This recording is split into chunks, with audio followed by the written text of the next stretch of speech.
La forma en que reservamos la energía, pero cuando hablamos de almidón nos referimos a plantas, a vegetales, y cuando hablamos de glucógeno nos referimos a animales. Sí, animales en general, incluyendo los humanos, ¿verdad? Ahora, la celulosa, nos quedamos ahí. La celulosa dijimos que era el principal constituyente de la pared celular de las células vegetales. Y ustedes, les hacía yo la mención de que me imagino que vieron la diferencia entre una célula vegetal y una célula animal. Y si se dan cuenta o si se recuerdan, la célula vegetal era tipo cuadrada y la célula animal era como redondeada. Entonces, la célula vegetal tiene una estructura definida, ¿sí? Incluso tiene pared celular y nuestra célula no tiene pared celular, ¿sí? Solo tiene una membrana. Pero en el caso de la celulosa, esta se encuentra en las células vegetales.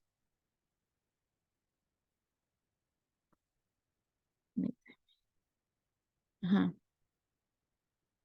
Se encuentra en la pared, específicamente en la pared de estas células, y es la que ayuda a que los vegetales, hablando vegetales, refiriéndonos también a plantas, es la que le ayuda a que les dé una firmeza a una planta.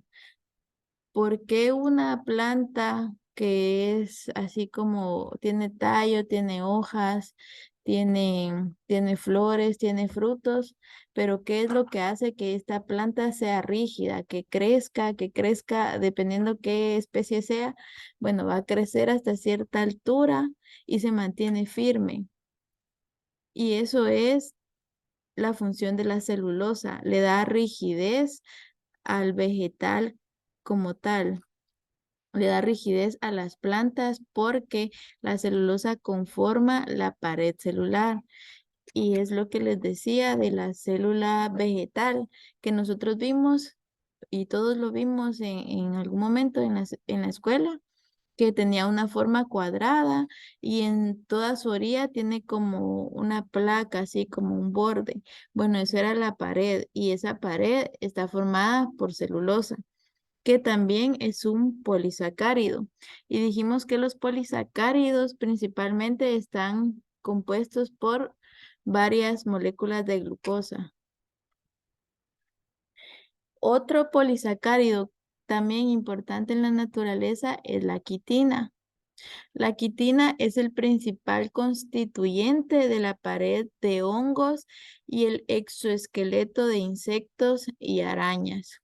Entonces, si se dan cuenta, la mayoría de los insectos tiene como que fuera una estructura que les proporciona protección a estos insectos. Unos la tienen más rígida que otros, pero en general los insectos son como un poquito duritos por fuera, tienen como una capa que los rodea a ellos.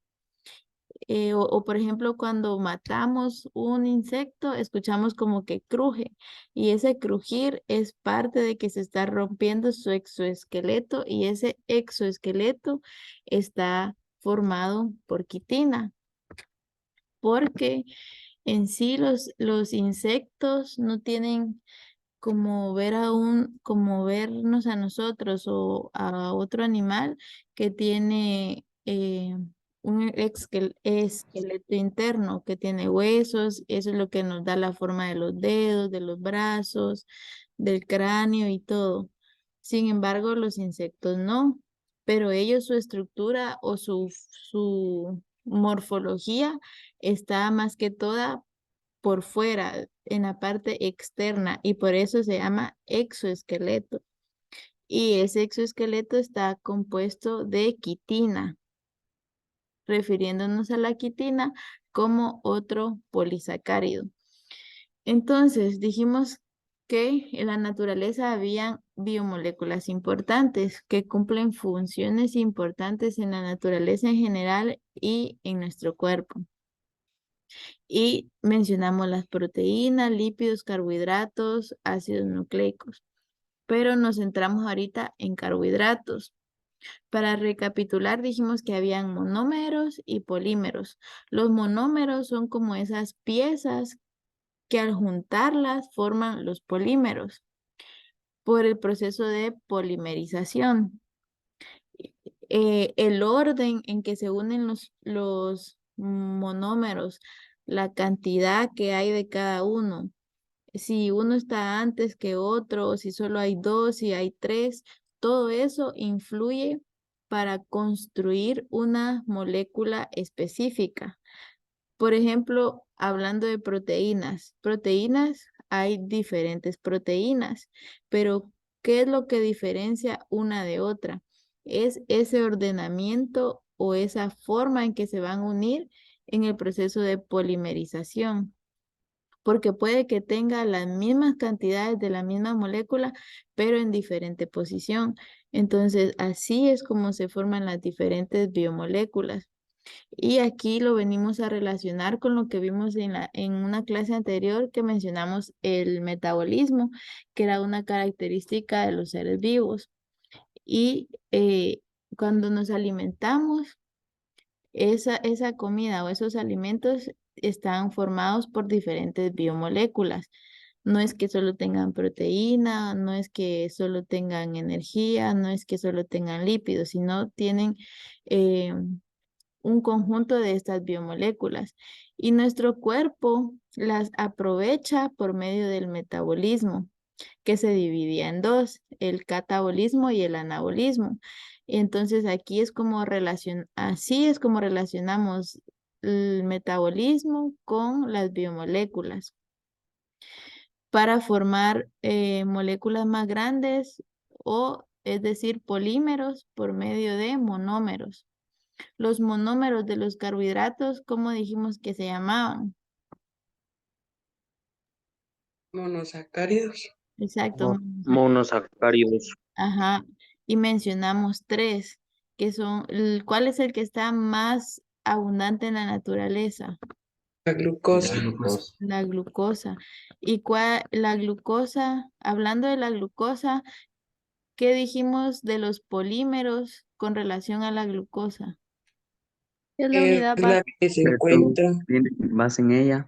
Exacto, los polisacáridos, ¿verdad? Hablando de carbohidratos, polisacáridos.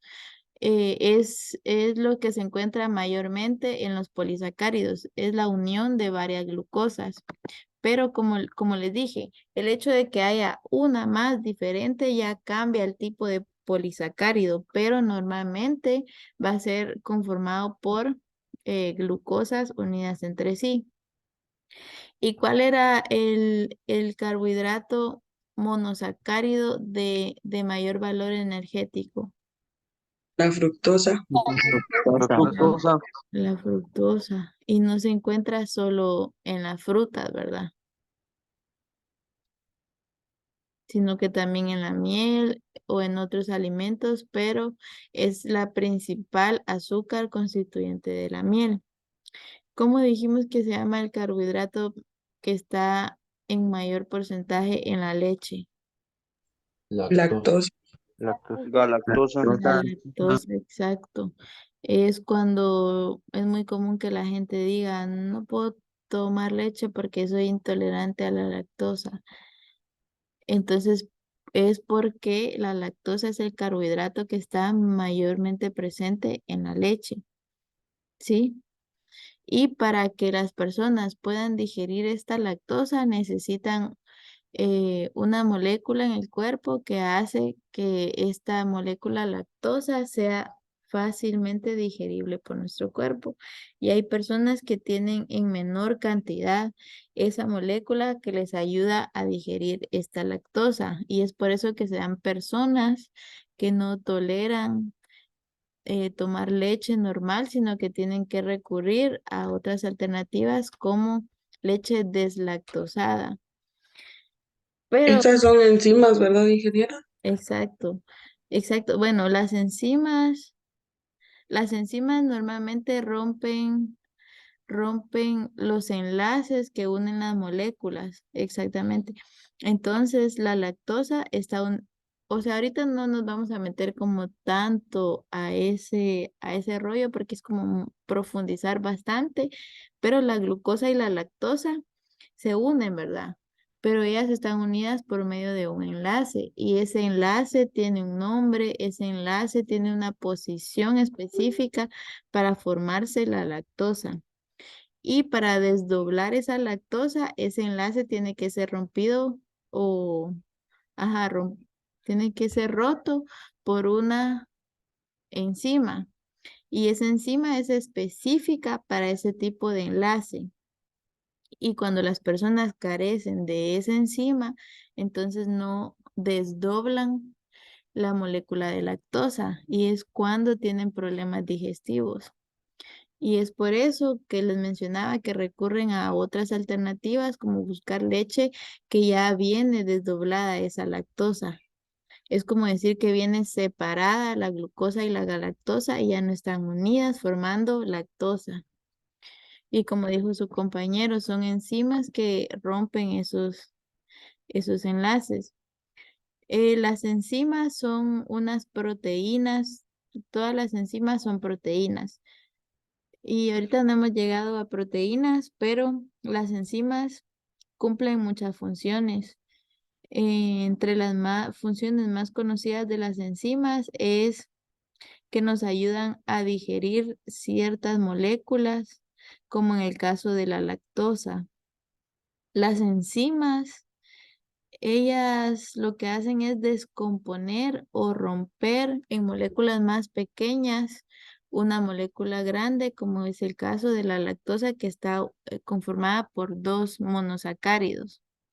Pero también tiene funciones en nuestro sistema genético, lo que es los ácidos nucleicos, las cadenas de las bases nucleicas, las enzimas también sirven para eso, para como que transcribir esa información y formar el orden específico de una cadena de ADN.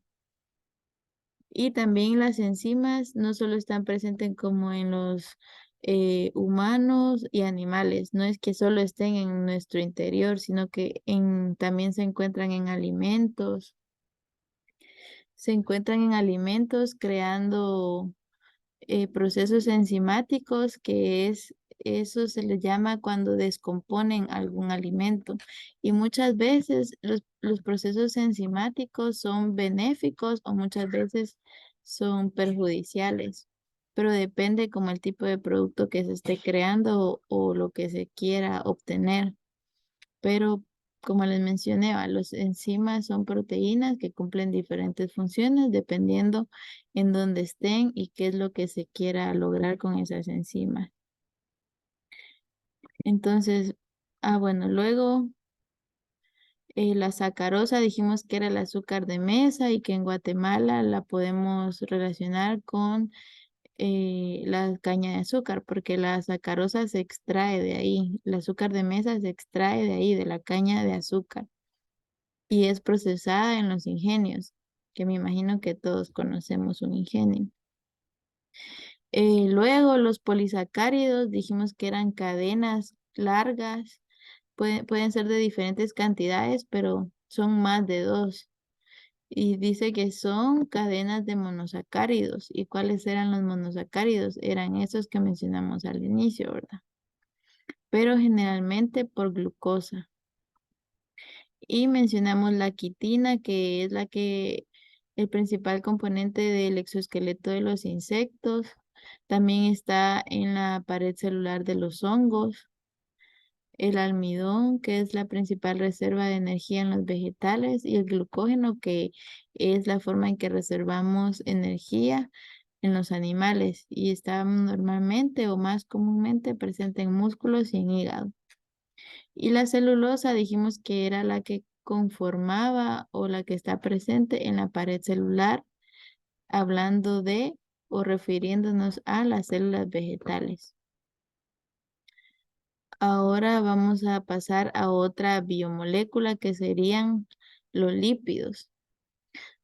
Como les dije, los carbohidratos nosotros normalmente los conocemos como azúcares, pero el nombre biológico serían carbohidratos, porque hay diferentes tipos, o es como decir, hay diferentes tipos de azúcares, pero ahora ya sabemos que se llaman carbohidratos y que están conformados por carbono, hidrógeno y oxígeno.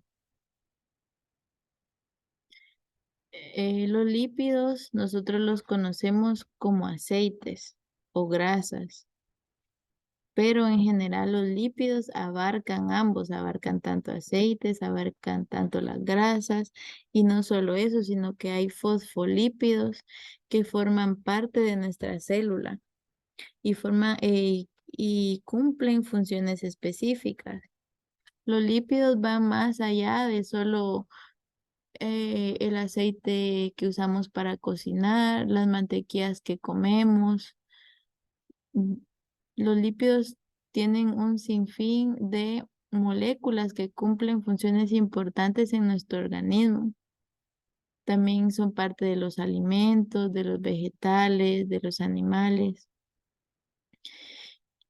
Eh, en definición de los lípidos, ellos contienen una gran proporción de carbono e hidrógeno. Esta C significa carbono y el H significa hidrógeno.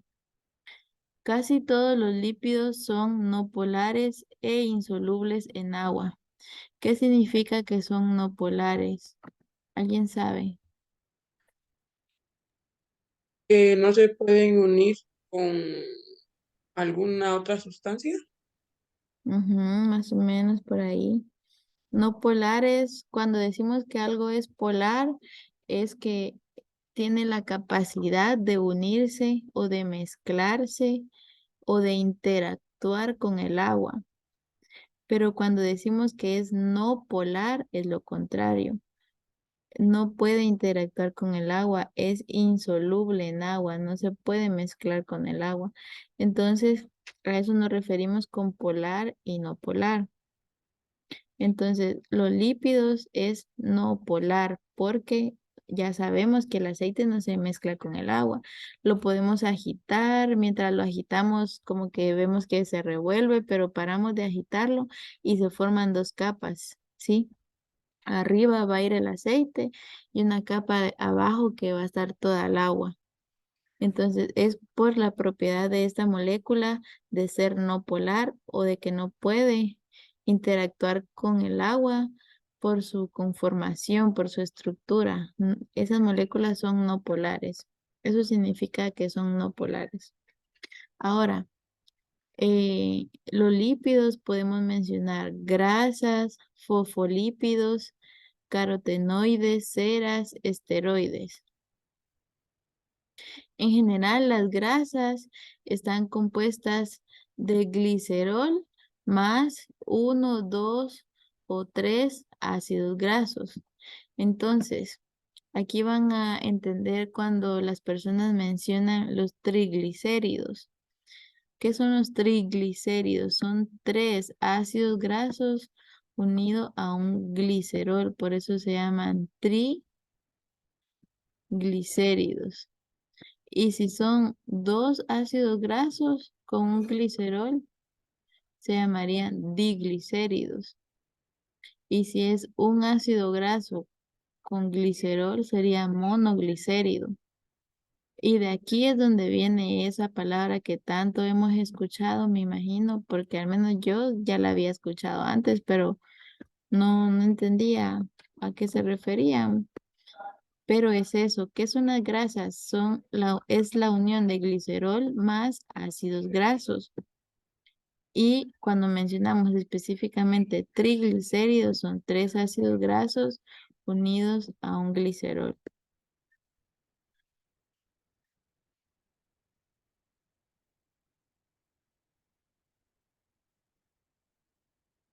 Sí, hay una pregunta. El glicerol es una enzima, ¿verdad?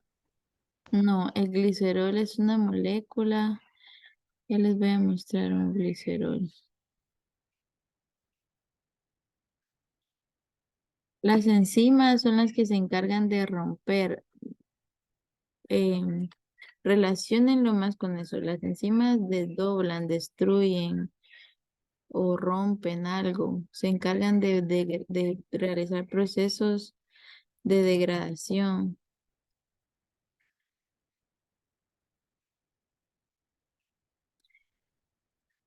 Mm.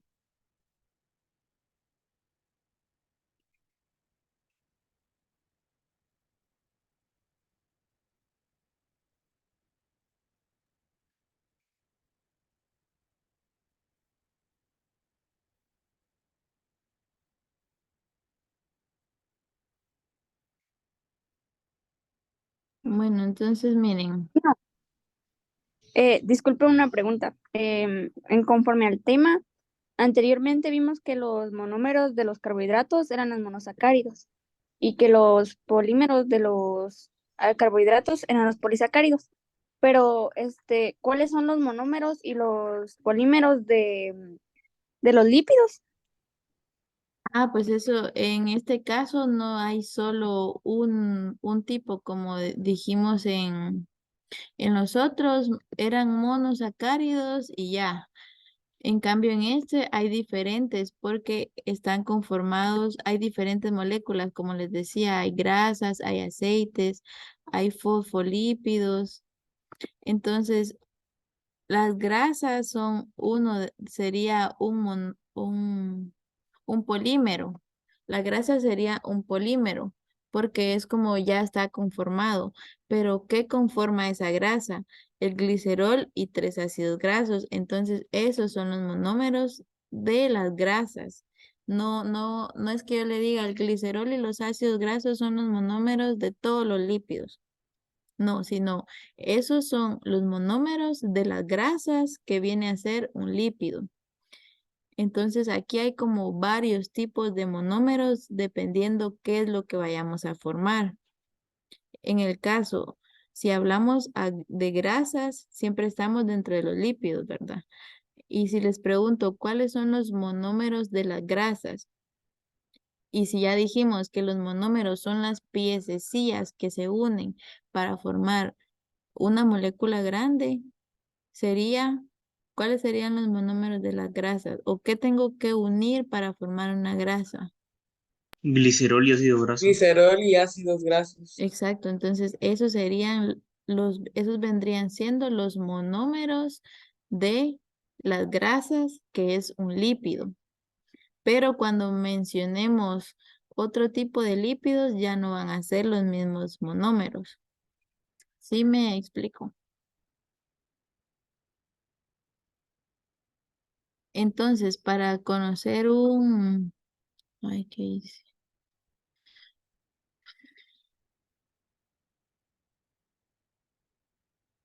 Un lípido,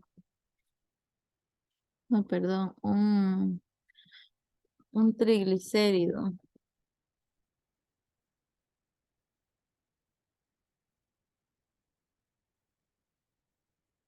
Aquí, miren, este es el glicerol y cada una de estas cadenas, aquí hay 3 cadenas, va. Entonces, como hay 3, es un triglicérido. Aquí también lo podemos ver. Aquí está el glicerol en rojo y los ácidos grasos están en azul. Entonces es un triglicérido porque tiene 3 ácidos grasos. Los ácidos grasos, hay diferentes tipos de ácidos grasos. Cada piquito que ustedes ven ahí es una molécula de carbono. Dependiendo de cuántos carbonos tenga la molécula, así se va a llamar el ácido graso. Pero en general no vamos a ver como los nombres de los ácidos grasos, pero solo conocer que una grasa es glicerol más ácidos grasos, ya sean 2, sean 3 o sea 1, pero no pueden ser más de 3 porque si se dan cuenta, el glicerol solo tiene 3, ¿cómo decir? 3 entradas para aceptar moléculas de ácido graso. Aquí donde está el grupo H, es donde puede venir y entrar el ácido graso y solo tiene 3 entradas. Entonces el glicerol solo puede estar unido a 3, 2 o 1, pero no a 4, no a 5. Sí, por ejemplo, aquí está el glicerol, tiene 3 entradas, aquí está el triglicérido. Y dependiendo la cantidad de carbonos del ácido graso, así va a ser su nombre.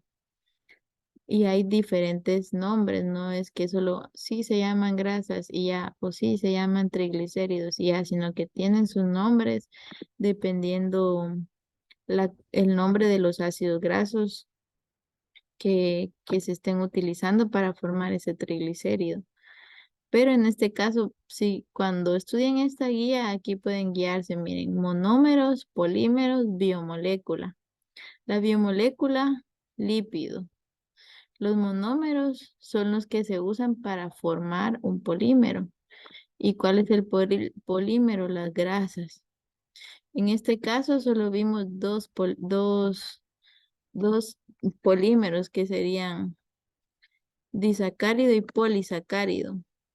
Pero aquí ya vamos a ver varios. Y vamos, por eso hay diferentes tipos de monómeros. No solo van a ser un tipo de monómeros. Sí, sí, contesté a su pregunta de cuáles eran los monómeros.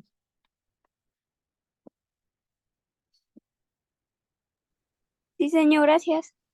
Ok, entonces, no sé si tienen dudas, si no terminaríamos la clase y la otra semana seguiríamos conmigo matemáticas y ya seguirían los inges de biología terminándoles de explicar lípidos, proteínas y ácidos nucleicos. ¿Sí? Y luego viene como una mini evaluación, y ya viene la célula, las partes de la célula, los tipos, las funciones de cada organelo de las células. Pero bueno, eso ya es cuestión de ellos, ¿no? No sé si tienen dudas, igual cualquier cosa pueden escribir en el grupo o directamente a los inges de biología. No, matemáticas solo hay jueves y viernes, pero esta semana se dio viernes y sábado, porque el jueves no se pudo, entonces se pasó para viernes y sábado, y biología normalmente es sábado y domingo. Entonces ayer recibieron con el otro INGE y hoy es la segunda clase, pero son 2 clases de mate y 2 clases de biología a la semana. Entonces sería de vernos de nuevo el jueves con matemáticas. No hacemos comunicación y lenguaje. Eso más que todo no es como que le ponen cuáles son las reglas del uso de la S. No, no es así, sino que más es como comprensión lectora, que le ponen una lectura y luego usted evalúan qué tanta retentiva tiene de lo que leyó, qué tanto puede responder a preguntas acerca de esa lectura. O también cosas como sinónimos, antónimos, que tampoco es como que le pregunten las reglas de alguna letra, las reglas del uso de la Z, de la R, de la tilde, en la O. No, sino que son antónimos le ponen día esa noche, como grande es A. ¿Cuál sería? ¿Cuál sería? Pequeño. Exacto, pequeño. Y no es que literalmente le están diciendo, dígame el antónimo de grande. Ya sabemos que es pequeño, pero no es como así directamente la pregunta como tal, sino le ponen primero un ejemplo, como les dije ahorita, va, día esa noche, como grande es A, pequeño. y así, entonces solo como conocer los que son antónimos, que son sinónimos y lograr analizar cuando le están haciendo una referencia así, si ya le están diciendo día y noche, quiere decir que son opuestos. O si le preguntan feliz es a contento, ¿cómo? Feliz es a contento, ¿qué otra palabra podría ser? Alegre. Ajá, no, no, no, Como en feliz es todo.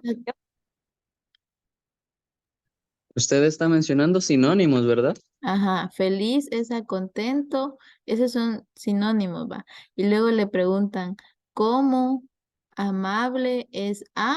Y luego le vienen opciones, va. Entonces, que sin que le pregunten sinónimos, usted ya entendió que se están refiriendo a sinónimos. Es como más práctico que teoría. ¿Cómo? Es como si dijeras que es más, es como tomar el curso como algo más práctico que solo teoría. Exacto, exacto. No es que le digan, dígame el sinónimo de amable, sino que le ponen como una analogía, como le estoy dando el ejemplo. Así le dicen feliz es a contento, usted entendió que es sinónimo, pero no se lo van a decir, es sinónimo, no, solo le ponen la referencia. Luego le preguntan, ¿cómo amable es a? Y le van a venir opciones. Y se me ocurre que podría ser educado. Amable es a educado, sería como un sinónimo. Tal vez no, pero ajá, como un ejemplo. Entonces algo así, pero no, contestando a la pregunta de Mario Ramos, no hacemos, no damos teorías de comunicación y lenguaje.